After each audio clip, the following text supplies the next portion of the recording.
Digha Nandakumar 116B জাতীয় সড়কে নন্দকুমার সিদ্ধপুর হাইরোডে তেল ট্যাঙ্কারে 25টি গরু নিয়ে পাচার করার সময় নন্দকুমার থানার পুলিশের হাতে ধরা পড়ল।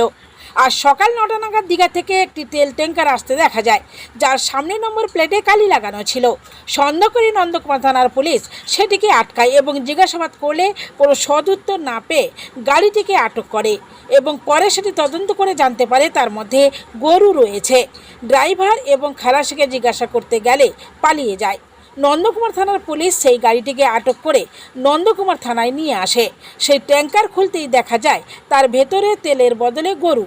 সেখানে থেকে একটি করে 25টি গরু বের হয়। তার মধ্যে বেশ কয়েকটি গরু গুরুতর আহত, তাদের সেবা চলছে।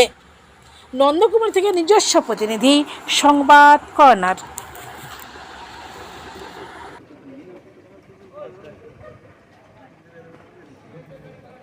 ব্যালকনি টাকায় টিকিট কেটে ঢুকছে তো? হ্যাঁ বলুন দা, ব্যালকনিতে টিকিট কেটে উঠছে তো?